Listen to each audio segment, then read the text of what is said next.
সাইডে আমরা টাওয়ার দেখতে পেয়েছিলাম দু কর্নারে। ফ্রন্টে দুটো টাওয়ার ছিল, পড়ে গেছে আর্থকোয়েকে, তার একটি ভগ্নাংশ ওয়াচ টাওয়ার।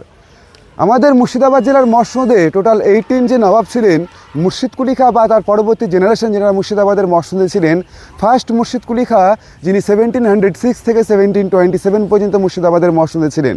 সেকেন্ড ছিলেন ইনার জামাতা সুজাউদ্দিন, যিনি 1727 থেকে 1739 অব্দি মসনদে ছিলেন।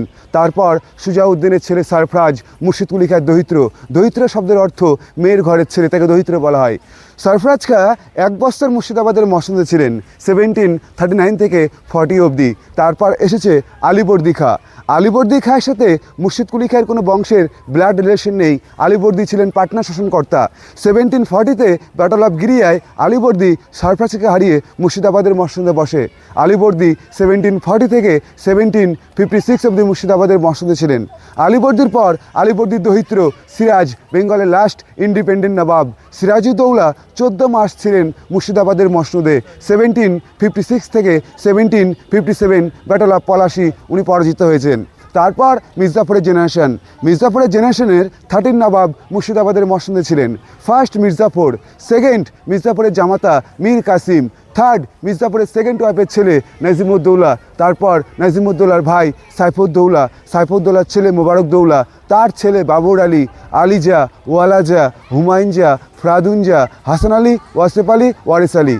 এই মির্জাফরের বংশের 13 জন নবাবের মধ্যে 11 জন নবাব পরাধীন নবাব ছিলেন, যিনারা ইস্ট ইন্ডিয়া কোম্পানির আন্ডারে দেশ চালাতেন। ইস্ট ইন্ডিয়া কোম্পানি থেকে 16 লক্ষ টাকা বৃত্তিও পেতেন।